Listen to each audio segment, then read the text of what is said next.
받지 못하고 극단적인 선택을 하는 최근 청주에서 발달장애가 있던 일가족 3명이 숨진 채 발견된 발달장애인 가족 참사. 주로 발달장애가 있는 자녀를 둔 부모가 자녀를 살해하고 스스로 목숨을 끊는 일이 계속되고 있습니다. 지난 2022년 10건, 2023년에는 11건으로 매년 10건이 넘는 참사가 발생하고 있고 집계를 시작한 이후 언론에 보도된 것만 49건에 이릅니다. 그리고 발달장애 자녀를 둔 부모들은 우리 중 누가 50번째가 되더라도 이상할 것이 없다고 말합니다. 지난해 9월 발생한 영암군 일가족 살인 사건은 각각 23세, 25세, 29세의 발달장애가 있는 삼형제를 자녀로 둔 50대 남성이 역시 발달장애로 추정되나 장애 등록은 하지 않은 아내와 삼형제를 흉기로 살해하고 자살했던 말로 다 할 수 없을 만큼 끔찍하고 참혹한 사건이었습니다. 가족 중 유일하게 장애가 없었던 가장이 성범죄 혐의로 경찰 조사를 받게 되자 이에 대한 자괴감과 앞으로 남은 내 가족에 대한 부양의 부담이 얽힌 심리적인 압박으로 극단적인 선택을 했다는 추측성 기사들이 쏟아져 나왔습니다. 하지만 이 모든 일들이 단지 그런 이유로 벌어진 것이었을까요? 우리는 이 5 가족의 죽음이 이렇게 잊혀지고 묻혀지는 것은 너무나 억울하고 부당한 일이라고 생각했습니다. 그래서 이 사건을 파헤쳐보고 어떻게든 이런 일들을 막을 수 있는, 하다못해 한 건이라도 줄일 수 있는 방법을 찾아보기로 했습니다. 저희 좀 취재를 좀 왔는데요. 작년에 그 좀 사건이 있었던. 소통료가 많이 쓰는 아 그래요? 그 이후에도? 전화가 있어서 소통료가 생각나나 보고. 그래요. 아 저희 취재 좀 와가지고요. 취재 좀 왔어요? 취재? 뭘 취재? 작년에 그 사건 있었던 집 있잖아요. 여기 다 뜯어보세요. 네, 여기는 다 완전 다 없애버렸네요. 그 여기 이렇게 기억자 이렇게 한 것 같고 여기 원래 이제 묘가 뒤에 크게 있었어요. 그 뉴스를 보면 나오는데 여기고 딱 여긴 것 같아요. 사건 현장에 도착한 우리는 큰 충격을 받을 수밖에 없었습니다. 어렵게 참사가 발생한 집을 찾아냈지만 집이 모두 허물어진 상태에서 깨끗하게 정리되어 집 터만 남은 상태였기 때문입니다. 현장에 오시니까 어떠세요? 약간 좀 섬찟하고요. 약간 좀 여기 딱 그 현장이잖아요. 살인 사건이 있었던 그 현장인데 생각보다는 좀 작아서 이 좁은 공간에 이 5명이 살았을까라는 거랑 실제 상황이 엄청 열악하게 사셨겠구나. 그 거구의 남성들 3명이랑 그다음에 어머니, 아버지 해가지고 이 작은 공간에 모여 사셨다고 하니까 이제 집 방도 굉장히 좁은데 어떻게 사셨을지 생활 환경 같은 게 좀 짐작이 되어서 좀 안타까운 마음이고. 통상 시골에서 사람이 살고 있지 않은 집은 남은 가족이나 이해관계자가 없는 한 오랫동안 방치되기 마련이고 이렇게 집을 철거하고 깨끗하게 정리하는 것에는 큰 비용도 들기 때문에 누군가 사건에 관해 이해관계가 있는 사람, 가족이나 친척이 있을 수도 있겠다는 생각이 들었습니다. 사실 이해가 잘 안 되거든요. 그러니까 이렇게까지 정비를 하려면 꽤 돈이 많이 들었을 텐데 그걸 누가 재산을 들여가지고 했을지 아니면 이제 마을 주민들이 이렇게까지 합심해가지고 이렇게 깨끗하게 정리를 했다라는 게 시골집을 이렇게 허는 게 사실 말이 그렇지 쉬운 일이 아니거든요. 그리고 누군가에게는 이 마을에서는 이 사건이 끝나지 않은 사건일 수 있겠다는 생각도 들었습니다. 좀 들어오면서 여쭤봤더니 마을이 굉장히 시끌시끌하고 뭔가 분쟁도 있는 것 같고 또 뭐 마을이 이제 편이 갈렸다 뭐 그런 얘기를 하신 걸로 봐서 여러 가지 이제 이슈들이 좀 얽혀 있는 것 같고 그 중에는 뭐 재산 문제도 있을 것 같고 또 법적인 문제가 많이 있을 것 같은데 그런 거를 좀 우리가 어떻게 좀 도울 수 있는 방법이 없을까 그런 생각이 좀 들고요. 그 다음에 이제 뭐 일가 친척 유가족이 있다고 하면 그분들 통해 가지고 우리가 원래 하려고 하는 이제 뭐 국가배상 소송이니 이런 것들을 좀 얘기해 볼까 하는데 사실은 너무 시골이다 보니까 이런 얘기들이 잘 설득이 될지 좀 의문이긴 합니다. 아, 예, 국장님 안녕하세요. 영암군 사건을 취재하는 도중 DLJ 김강원입니다. 네네, 안녕하십니까. 네. 내일은 저희가 장애인 가족 참사 대책 촉구 결의대회를 진행해요. 예. 그래서 친목시 하거든요. 네네. 그래서 충북 청주에서 숨진 채 발견된 우리는 60대 여성과 최근 청주에서도 일가족 참사가 발생했으며 청주에서 장애인들과 장애인들의 부모, 가족들이 모여 진상규명과 정부의 대책 마련을 촉구하는 기자회견과 집회를 연다는 소식을 듣게 됐습니다. 그래서 우리는 가족들의 목소리를 직접 담아보려고 급히 발걸음을 청주로 돌렸습니다. 이들은 무슨 사연으로, 무슨 마음으로, 어떤 목소리를 내고 있을까요? 추모 기간이 지난 직접 한번 들어보겠습니다. 사가 일어난 지 3주가 지난 지금 이 시간에도 대책 나왔습니까? 사과 있었습니까? 그래서 우리는 오늘 침묵 시위를 하려고 여기에 나왔습니다. 국가와 정부는 아무런 애도나 사과도 없이 정책 지원에 침묵을 유지하고 정부와 관련 기관은 이들의 피로를 인지하고 있었음에도 불구하고 적절한 지원을 제공하지 못했으며 이는 발달장애 가족 지원 정책의 부재로 인한 사회적 참사로 이어졌습니다. 많은 목소리들을 들을 수 있었지만 우리 중 누가 50번째 참사의 주인공이 되어도 하나도 이상할 것이 없다는 목소리. 49번의 참사가 일어났었어요. 자, 50번째는 누가 될까? 우리는 조마조마하고 있습니다. 그런 일이 일어나지 않기를 우리는 바랍니다. 다음은 내 차례가 될 수도 있다는 목소리가 발달장애인과 그들의 가족들의 끓어오르는 호소가 마음을 울렸습니다. 저희 여기 왜 있습니까? 죽지 않기 위해서 이 자리에 있습니다, 여러분. 저와 여러분이 100번이 될지 101번이 될지 모릅니다. 지난번에도 말씀드렸지만 저와 여러분들은 내일 당장, 오늘 당장 함께 죽는다고 해도 이번 같은 일을 당할 것입니다. 정부는 왜 침묵하고 있는 걸까요? 사건의 진상을 규명해달라는 요구가, 정기적으로 실태를 조사해달라는 요구가, 가족 지원을 확대해달라, 활동 지원을 확대해달라는 요구가 그렇게 비현실적인 요구사항일까요? 어떻게 좋아요? 많이? 집회 와서 좋다는 뜻이에요. 발달장애인의 권리 옹호를 위해서 참가하게 되었습니다. 누군가의 피땀 눈물로 인하여 이런 발달장애인의 참사가 더욱더 없었으면 좋겠습니다. 한 해에 10건이 넘는 말 그대로 참사가 발생하고 있는데 정부는 침묵으로 일관하며 이렇다 할 대책조차 밝히지 않고 있습니다. 우리는 이런 참사의 원인을 반드시 밝혀내고 책임 소재를 가려내고 개선책을 마련하는 일에 힘을 실어야겠다는 다짐을 다시 한번 하게 됐습니다. 이분들의 그런 고통이나 아픔들을 정말 누가 알랴 사회도 모르고 이제 비장애인들 그냥 일반인들은 또 모르고 살고 있잖아요. 그래서 그런 점들 누군가는 죽을 만큼 힘들다고 외치고 호소하고 실제로 목숨을 끊고 있는데 정말 무관심한 사회가 너무나 좀 한스러웠고 또 오늘 기자회견에서 얘기했듯이 정말 정부는 무엇을 하고 있는가 우리 국민을 돌봐야 되는 게 정부의 책임인데 정말 법적인 의무 국가의 그리고 국민의 권리 법적인 권리들을 정부가 과연 나서서 지키고 있는가 정부는 무엇을 하고 있는가 침묵으로 일관하고 있지 않는가라는 데 대해서 굉장히 저도 좀 분노를 느꼈습니다. 부모가 먼저 돌아가시고 나서라도 이런 사회나 국가가 이 발달장애인들의 삶을 좀 책임질 수 있는 그런 사회가 되었으면 좋겠습니다. 청주시 일가족 참사는 발달장애가 있는 60대의 어머니와 40대의 아들과 딸, 세 가족으로 구성된 장애인 가족의 사건이었습니다.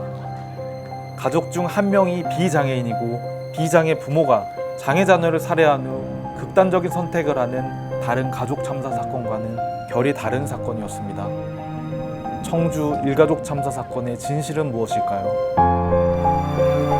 우리는 이 질문에 답을 찾기 위해 사건 현장을 찾아가 보기로 했습니다. 말씀 좀 여쭈려고 좀 하고 있는데 이제 최근에 장애인 가족 3명 사망한 사건입니다. 네, 인정이 있었잖아요. 발달장애인들 비슷한 일들이 자꾸 발생해서 이게 문제가 뭐냐, 사회적으로 대책이 뭐냐 그런 거를 좀 이제 탐사처럼 하고 있어요. 그래서 거기는 기억이 있는데. 그건 아는데요. 그래도 이제 대략 위치라도 좀 알려주시면 제가 그 근처까지 한번 가서 좀 다시 또 여쭤보겠습니다. 가시죠. 높으신 분인 것 같은데 어떻게 잘 만났어? 주소 받았어. 그걸 어떻게 하셨네요? 방문 취지를 설명드렸더니 공감을 해주셔가지고 그리고 사실 뭐 개인정보도 아니고 어차피 돌아가신 분들이어서 문제될 게 없다는 걸 이제 아실 만한 분이어서 알려주신 거죠. 뭐. 공에서는 이제 한다고 했는데 이런 사고가 터져서 막 취재도 엄청 하고 했는데 자칫 잘못하면 이제 우리 저기 직원들이 뭔가 잘못해서 그런 것처럼 비춰질까봐 걱정을 하세요. 충분히 있을 수 있는 걱정인 것 같고 정부나 국가의 책임을 묻고 싶은 마음도 있지만 또 누군가 개인이 다치면 안 될 것 같아서 좀 고민스럽네요. 영암군 사건이 아버지가 왜 가족을 살해했을까에 대한 의문이었다면 청주 사건은 죽음의 원인, 즉 사인이 무엇인지가 극히 의문스러웠습니다. 언론을 통해 알려진 바로는 세 가족이 한 방에서 나란히 누워 사망한 채 발견이 되었고 이들이 누워있던 방에서는 신변을 비관하는 메모가 발견되었다고 했습니다.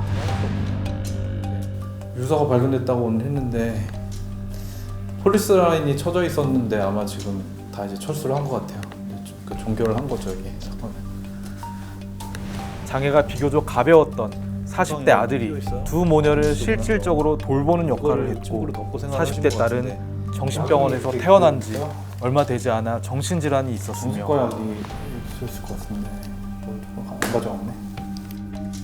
60대 어머니 역시 몸이 아파 병원을 자주 드나들며 생활고와 큰 어려움을 겪어왔다고는 했지만 이 사건 역시 의문은 남습니다.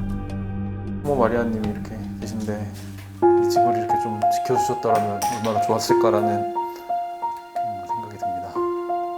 예, 오늘이 5월 30일 마지막 날인데 5월달 달력이 그대로 있잖아요. 그러니까 진짜 최근에 있었던 일이었던 거죠.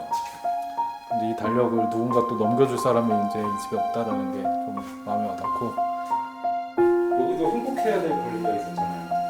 행복할 권리? 당연히 있죠. 인간답게 살 권리, 행복을 추구할 권리가 헌법에 있죠. 또 있을지도 모르는 이런 이제 위기 과정들을 찾아내는 게 필요하고 그러려면은 어떤 행정적인 전산망 이걸로 가능한 건 아니고 이제 진정성을 가지고 사람이 찾아가서 물어보고 공감하고 이런 게 좀 필요한 것 같고요. 아까 나왔듯이 이제 종합적인 지원 대책을 좀 수립했으면 좋겠다. 세 가족이 동반 자살을 한 것이었을까요? 아니면 영암군 사건과 같이 주 부양자였던 40대 아들이 모녀를 살해한 후 자살을 한 것이었을까요? 천주교를 이렇게 열심히 믿으셨나 보다. 여기서 딸내미 돌아가신 분 듣지. 자살이든 타살이든 이들이 지역사회의 충분한 돌봄과 지원을 받지 못했고 그 점이 이 비참한 죽음의 원인이 되었다는 사실은 달라지지 않습니다. 그러니까 정신과 그 약물 그 치료를 받고 계신 상황이었던 것 같아요. 그렇다고 하면 결국은 이제 정신건강상의 어려움을 겪었다는 얘기인데 그런 과정이라고 하면 더욱더 심리적인 케어나 정신적인 어떤 케어 내주는 이제 치료 이런 게 필요했을 것 같은데 정신과 약만 이제 그냥 처방할 게 아니라 좀 다른 방식으로 그런 정신 건강에 대한 관리 같은 것들이 좀 이루어졌으면 좀 다르지 않았을까. 세 사람이 나란히 누워 사망한 채 발견되었다. 빈번하게 발생하는 발달장애인 가족 참사에서 어찌 보면 크게 이상할 것 없는 사실이었을 수도 있었습니다. 하지만 이웃 주민이 전해준 이야기는 언론 보도의 내용과는 달랐습니다. 세 가족이 다 나란히 누워서 죽었다고 그러던데. 다행입니다. 아니요. 아들은 딸이고 딸하고 엄마하고는 먼저 죽은 것 같아요. 근데 아들은 약 먹고 죽은 것 같아요. 아들이 뭐 어떻게 한 건가 그러면? 아니지. 굶어서 죽은 거죠. 아유 세상에. 죽은 지 꽤 됐겠어요. 우리는 가다가 와서 그지를 안 먹는 게 이상한다는 말에 안 먹는다고 그러더라고. 안 먹고 또 엄마도 밥을 안 먹는 게 딸도 안 먹는데요. 그래도 이 기억으로는 지 엄마도 죽으니까 애동가 봐요. 그래서 안 먹고.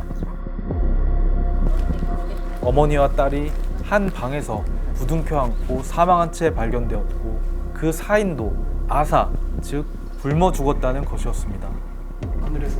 그리고 아들은 두 명의 시신을 보고 음독하여 자살한 것이라는 것이었습니다.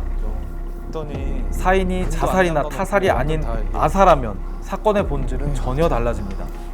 더욱 충격적이었던 것은 사인이 아사라는 점에 대해서 이미 지역사회에서 의혹이 있었다는 것입니다. 한 방에서 이렇게 가만히 누워 죽었다고 해서 우리가 이제 뭐라고 했냐면 이상하다, 뭐 약을 먹으면 되게 괴롭잖아요. 그래서 막 뒤척이고 막 그런데 가만히 어떻게 죽냐? 그래서 계속 저희는 좀 이상하다 이렇게. 근데 그렇게 야위고 그렇게 했으면 강제 분리를 했었어야 된다는 거죠. 상황을 알고 있었다는 네. 조치를 안 했다. 굉장히 말랐다는데 우리가 그래서 오면서 굶어 죽은 거 아니야? 아주 많이 말랐었대요. 진짜 끔찍한 거죠. 그랬다면 진짜로. 사인이 아사라면 더욱이 국가와 자치단체의 책임은 피할 수도 면할 수도 없는 문제입니다. 당국은 발달장애인으로 구성된 세 가족의 상황을 과연 모르고 있었을까요? 국민의 생명을 지키지 못한 데는 어떤 잘못도 없는 걸까요? 계속 생기는 이유는 결국은 저희 사회가 안전하지 않다는 거잖아요. 그러니까 그 부모도 사실은 그 자녀들 때문에 사실 경제 활동하기 힘든 부모들도 많거든요. 그러면 그 부모가 이제 경제 활동이 안 되고 그러다 보면 이 자녀들을 케어할 수 없고 그러다 보니까 이제 그러면 내가 죽이고 가겠다 이런 내용이 많은 것 같아요. 그리고 청주시나 충청북도에서는 자기네들이 많은 거를 이제 그 조력하고 많은 걸 지원했다고 하는데 글쎄요, 과연 그 꼭 필요한 걸 했을까요? 그랬으면은 그 발달장애인이 그렇게 자기 어머니하고 그 누나를 뭐 그렇게 하고 갔을까? 저는 그게 참 의문이에요.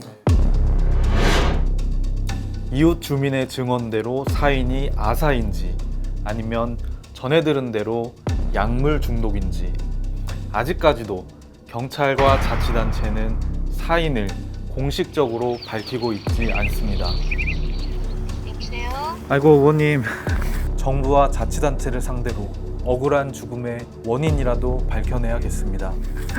저 김광원입니다. 네. 네, 국장님. 아이고 참 연락드린 게 제가 그 발달장애인 가족 참사건 그 건으로 그 좀 조사 중이에요. 상황이 좀 이상해가지고 왜? 그 딸이랑 엄마는 아사한 걸로 추정하시더라고요. 그리고 이제 지역의 부모연대 분들 얘기 들어보니까 완전히 뼈만 앙상하게 남았대요. 그러니까 둘이 아사하고 아들은 그거 보고서 음독해서 자살한 것 같다고 이웃들이 얘기를 하는데 근데 그렇게 되면 사실 얘기가 좀 전혀 달라져서 그리고 이제 지자체가 그 상황을 알았다는 거예요. 그 이제 아사 직전이라는 상황을 알고 그래서 이제 분리를 하려고 했는데 며칠 있다 분리하려고 했는데 돌아가셨다고 얘기를 한 거예요. 근데 이건 얘기가 전혀 달라지잖아요. 그냥 자살하거나 뭐 가족 살인한 거하고는 다른 게 지자체가 그 상황까지 분명히 알고 있었다는 얘기고 조치를 안 해서 사망을 한 거니까 이거 되게 중요한 건인 것 같아서 제가 그래. 말해놓게. 네네 제가 이제 보좌관이랑 얘기할게요. 마시고 네네. 알아봅시다. 그럽시다. 알겠습니다. 네네. 아이, 고생 많으시고 가만 바쁠 텐데. 두면 안 되지 진짜. 네네네. 그렇게 그런 식으로 덮고. 네, 제가 한번 연락드리고 찾아뵐게요. 조만간. 그래. 취재가 끝난 이후 우리는 세 가족의 사인이 약물 중독이라는 부검 결과를 듣게 되었습니다. 하지만 발달장애가 있는 세 가족이 어느 날 함께 농약을 마셨다는 사실이 쉽게 납득이 되진 않습니다. 농약 먹은 거는 독극물이라고 할 것 같은데 사인이 약물 중독이라고 했단 말이죠. 그러면 실제 어떤 그 의약품 치료적 약물을 복용한 사람인 것 같아요. 정말 이들이 그 의미를 제대로 이해하고 했던 행동이었을까요? 혹시라도 강요된 선택은 아니었을까요? 사인이 아사라는 의혹은 과연 무엇이었을까요? 여전히 의문은 남습니다. 현장에서 약봉지를 발견해가지고 제가 사진을 찍어왔는데 그 정신과 치료 중이었어요. 그러니까 정신과가 퇴원한 지 얼마 안 된 상태였고 그리고 이제 완전 우울증이 되게 심해가지고 그러니까 끼니도 안 챙겨 먹는 정도의 상태였던 거예요. 그래서 아마 그 음식물 섭취를 스스로 그러니까 뭐라고 하죠? 그거를 자기방임으로 사망한 사건인 것 같고 위기감으로 편제가 되고 뭔가 지자체랑 국가가 충분히 예견이 가능했다는 부분이 성립이 되겠군요. 그렇죠. 예. 이미 인지하고 있었고 보호 조치를 빨리 했어야 했는데 우리가 현장에서 발견한 약봉지에는 손도 대지 않은 듯 알 수 없는 약들이 가득했고 우리는 약사 출신 변호사를 통해 해당 약들이 조현병과 우울증, 파킨슨씨병 치료에 사용되는 정신과 약물임을 확인할 수 있었습니다. 이런 정신과적 증상들을 발달장애인이 함께 갖고 있었다면 당연히 더욱 섬세하고 꼼꼼한 집중적인 돌봄과 지원이 이루어져야 했을 것입니다. 더욱이 우리가 발견한 약봉투에는 처방일이 3월 29일로 적혀 있었지만 사망한 채 발견된 것은 5월 7일이었습니다. 이 말인즉 정신과 약물을 처방받았지만 복용하지 않고 있었다는 것입니다. 아니 이거 약을 안 드셨어요? 네, 정신과 약이 3월 29일자 약인데 그게 약을 안 먹고 사고가 5월이에요. 5월 7일이요. 그러니까 약을 안 드셨다는 얘기예요. 그 약을 안 드셨다는 얘기는 어떻게 좀 해주세요? 그러니까 퇴원 후에 이 복약지도 복약 관리를 해줬어야 되는데 네. 스스로 하지 못하면은 정신건강복지센터 같은 데서 나와서 해줬어야 되는데 그걸 안 해줘서 약물 관리가 안 돼서 결국은 참사의 한 원인이 됐다고 보기 때문에. 발달장애와 정신질환을 동시에 갖고 있는 사람은 당연히 복약에 대한 지도와 관리가 이루어져야 했겠지만 제대로 된 지도와 관리가 있었다면 이렇게 투약을 하지 않은 채 버려진 약봉지만 발견되지는 않았을 것입니다. 또 적절한 치료가 이루어졌다면 자살이라는 정신건강상의 위기 상황에 놓이지 않았을 수도 있었습니다. 우리는 이 사건이 단순히 지역사회의 돌봄이나 복지 문제뿐만 아니라 정신건강상의 문제, 그리고 지역 정신보건의 공백의 문제라는 점도 다시 한번 확인할 수 있었습니다. 사건에 있어서 보면 그러니까 중증이잖아요. 그건 아마 이 발달장애인 당사자들 입장에서는 지금 이 행동이 뭔지도 사실 몰랐을 거예요. 살해하려고 하고 이런 행동들 자체가 이게 내가 죽는 거구나 라는 것도 인지하지 못했을 거고요. 이것에 대응했을 때 어떻게 대응해야 될지도 모르는 상황이고 소리 질러봤자 할 수 있는 사람도 아무도 없고 그러니까 이 상황에서 그냥 무방비로 노출될 수밖에 없는 이 발달장애인 상황들은 이 장애인들의 사건들은 더 심각한 상황이라고 볼 수 있죠. 이게 뭐 하는 거지? 라는 상황 속에서 그냥 살해당하는 무차별하게 사형이 당하는 끔찍한 상황이 벌어지는 거죠. 청주 사건의 의문점을 가슴에 품고 우리는 원래 목적했던 영암군으로 다시 발길을 돌렸습니다. 다행히 사건을 담당했던 수사관님이 만남을 허락해 주셔서 잠시 담당 경찰과 대화를 나눌 수가 있었습니다. 사건이 모두 종결되었고 당사자가 사망했기 때문에 제한된 정보나마 전달받을 수 있어서 다행스러웠습니다. 신고가 접수가 됐어요. 왜 체포를 하냐 안 하냐. 근데 신고 자체가 지연 신고가 됐습니다. 그래서 도망가서 숨어 있는 게 아니니까 계속 집에 살고 있고 그때 당시 이제 소환을 앞두고 있었죠. 처음에 발견하신 분은 제가 알아요. 그때 이제 오늘 만나기로 했는데 오늘 지나고 5일 됐는데도 연락이 안 되더라고요. 그랬더니 그분 얘기는 유리창을 봤더니 저게 빛이 나더라고요. 그런 것들이 있었고 그랬던 것 같아요. 그래갖고 그때 그 현장에 딜레이 신고를 이제 신고하죠. 그저께 이제 현장에도 가봤는데 찾아왔어요. 찾아왔죠. 왜냐면 동네에서는 이제 그 시설이 뭐 그렇다 이런 게 아니고 그런 현장이 있었다는 것 자체가 동네 전체 주민들한테는 사실 주민들도 트라우마가 있는데 영암군 사건 역시 청주시 사건과 마찬가지로 언론에 보도된 것 이상의 많은 이야기들이 남아 있었습니다.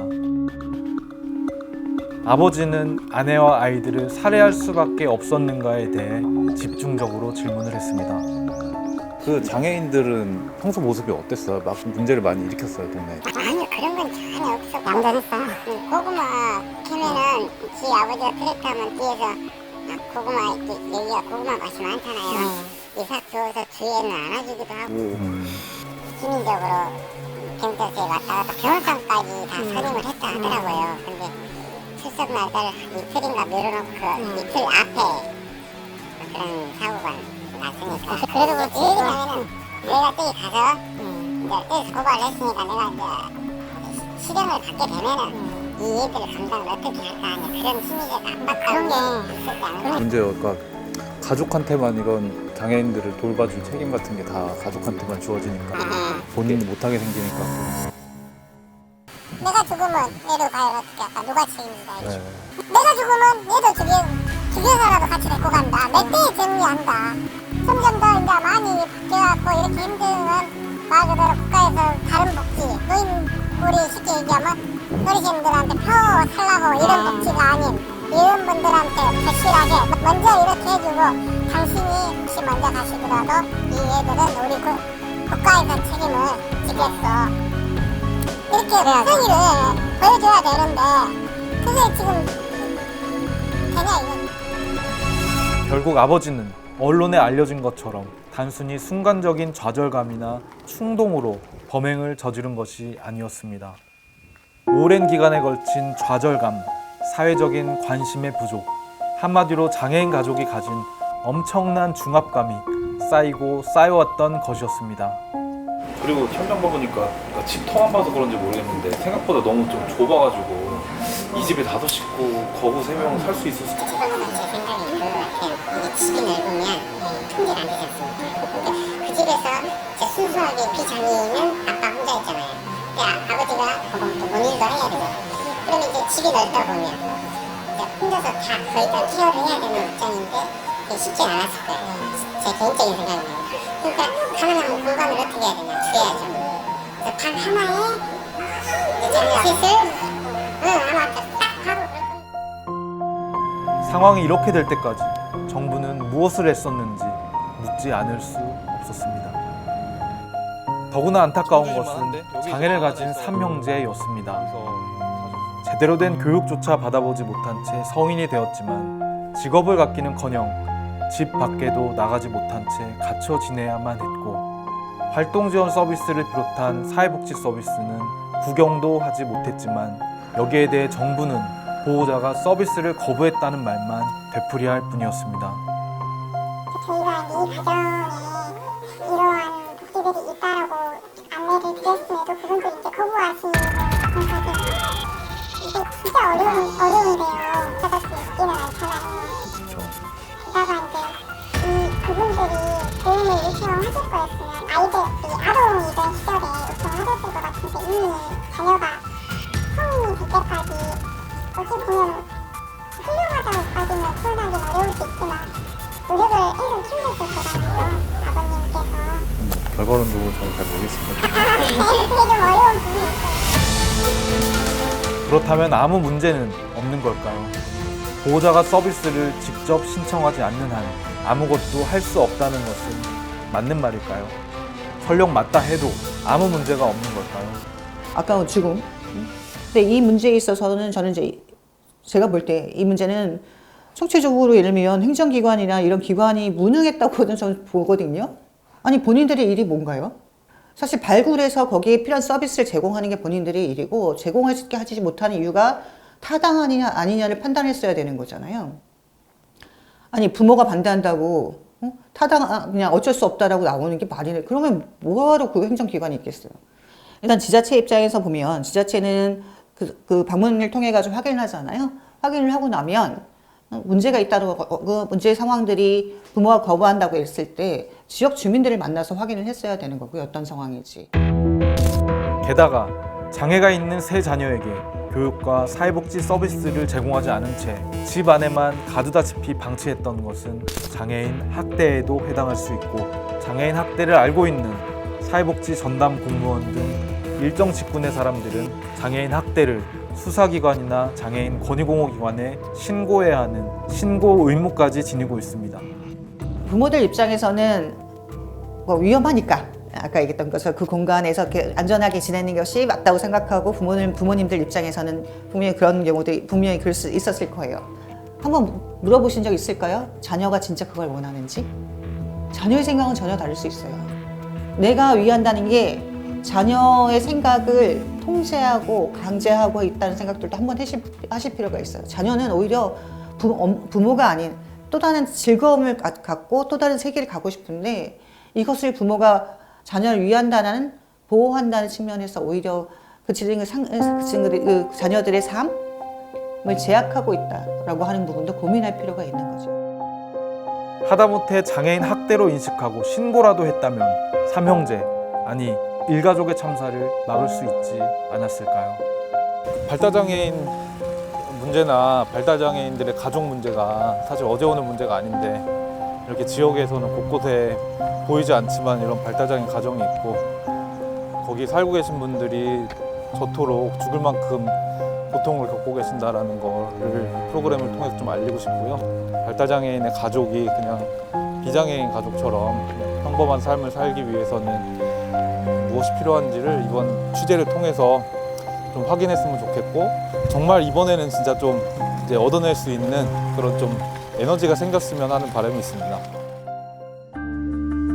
한 폭의 그림과 같은 월출산의 절경이 병풍처럼 펼쳐진 평범한 시골 마을. 평온하기 그지없는 이 마을에도 발달장애인과 그들의 가족들은 고통 속에서 고립된 삶을 살고 있었습니다. 삶이가 힘들면 또 가족들이 서로 극단적인 선택을 할 수도 있는데 그 순간을 형이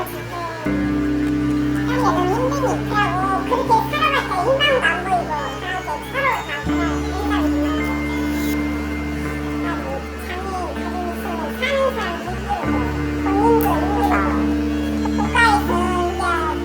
희망도 안 보이고 서로 다 그냥 인간이 있는 그래야죠. 3일간의 길었던 취재는 이제 끝났지만 싸움은 이제 시작일 뿐입니다.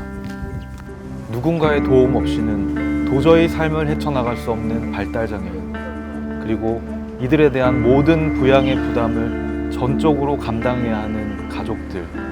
영암과 청주에서 확인할 수 있었던 것은 발달장애인과 그 가족들이 처해 있는 냉혹한 현실이었습니다. 또 이런 사망사고 일가족이 모두 세 모자가 사망하는 사건이 또 발생했습니다. 지역사회에서 이분들은 고립돼 있었어요. 많은 지원을 정부에서 또 지자체에서 했다고 하지만 그들은 지금도 주장하고 있지만 실제로는 이분들이 정작 필요한 것들을 세세하게 세심하게 담아내지 못한 정책 때문에 그분들은 어디 의지할 데가 없었습니다. 어떤 보면 지역사회의 희생자다라고 우리가 말할 수 있겠습니다. 세심한 어떤 정책들이 그 또 지자체가 그런 분들을 미리 발굴하는 그런 조사나 또 그분들이 정작 필요한 것이 무엇인지 깊이 들어가는 그런 정책들이 더 필요한 것 같습니다. 발달장애인과 가족들의 소리 없는 아우성, 들리지 않는 절규는 이제 메아리가 되어 죽음으로 돌아왔습니다. 그러나 정작 국가와 공동체는 이들의 죽음에 침묵으로 일관하며 아무런 대답도 하지 않고 있습니다. 이제 우리는 뜻을 함께하는 사람들을 모아 이들의 비참한 죽음을 사회적으로 알려내고 단 한 사람이라도 살릴 수 있도록 작은 것 하나라도 바꿔내기 위한 긴 여정을 시작하려고 합니다. 영암 사건도 그렇고 청주 사건도 그렇고 어떤 국가의 역할, 의무가 완전하지 않았다는 것은 분명해 보였습니다. 지자체에서의 대답은 사실 뻔합니다. 우리는 국가가 어디 있었는지를 묻고 싶은 것인데 그들은 분명히 우리는 존재했다라고 얘기할 거고 우리는 여기 있었는데 그들이 우리를 찾지 않았다라고 이야기할 것 같습니다. 근데 그런 태도가 얼마나 무책임한 태도인지를 좀 알았으면 좋겠고, 장애가 있는 사람들이 스스로 고려하는 제도나 복지 서비스를 알아서 신청하고 또 자기 삶을 스스로 꾸리고 하는 것들이 어렵기 때문에 발달장애인이거든요. 그래서 그런 것들, 어떤 삶에 대한 계획을 같이 수립하고 삶에 대한 어려움들을 좀 세세하게 좀 묻고, 그리고 필요로 하는 것들, 그리고 어려움을 겪는 것들을 이렇게 하나씩 채워나가는 그런 복지, 따뜻한 복지가 앞으로 있었으면 하는 바람이고, 어떤 당장의 큰 변화가 아니더라도 이런 일들이 있다는 것을 좀 공감하고 또 이런 일들을 해결해야 되겠다라는 생각을 갖는 것부터 시작되는 것 같습니다. 그래서 이런 일들을 해나가는 데 있어서 같이 관심 가지시고 또 도움 주시면 감사할 것 같습니다.